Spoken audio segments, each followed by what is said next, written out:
ಅದೇನು ಪಾತ್ರ ಇಲ್ಲ, ಅವ್ರ ಮೇಲೆ ಏನು ಎವಿಡೆನ್ಸ್ ಇಲ್ಲ, ರಾಜೀನಾಮೆ ಕೊಡಬೇಕು ಅಂತ ಇಲ್ಲಿ ಈಶ್ವರಪ್ಪ ಇದರಲ್ಲಿ ಈಶ್ವರಪ್ಪ ಬರೆದಿದ್ದು ಇವನ ಹೆಸರು ಇದೆಯಾ? ಡೆತ್ ನೋಟ್ನಲ್ಲಿ ಇವನ ಹೆಸರು ಇದೆಯಾ?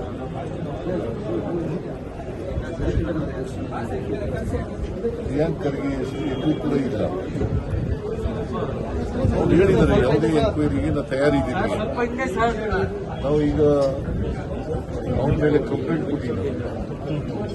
ಆ ಕಂಪ್ಲೇಂಟ್ ಅನ್ನು ರಿಜಿಸ್ಟರ್ ಮಾಡ್ತೀವಿ. ಸಿಒಡಿ ವರದಿ ಕೊಡಲಿ.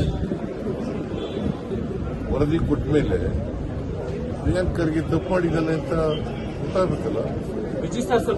ಈಗ as it is there is no evidence, there is no document, there is no mention of his name.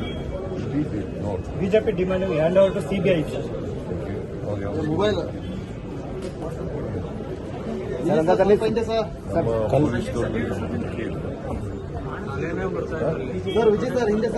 ಅವರು ಅಧಿಕಾರದಲ್ಲಿರುವಾಗ ಒಂದೇ ಒಂದು ಮ್ಯಾಟರ್ನ ಸಿಬಿಐ ಕೊಟ್ಟಿದ್ದಾರೆ. ಯಾವತ್ತಾರು ಕೊಟ್ಟಿಲ್ಲ. ಮತ್ತೆ what moral right they have?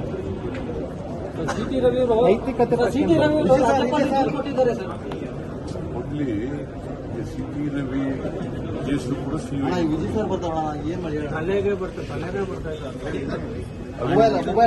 ಹೇಳಿದಾರ ಇಲ್ವಾ ಅಂತ FSL ರಿಪೋರ್ಟ್ ಬರ್ತದೆ.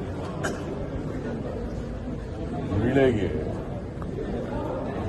ಅವಮಾನ ಆಗೋ ರೀತಿಯಲ್ಲಿ, ಅವಹೇಳನ ಆಗೋ ರೀತಿಯಲ್ಲಿ ಮಾತಾಡಿದ್ದಾರೆ ಅಂತ ಆರೋಪ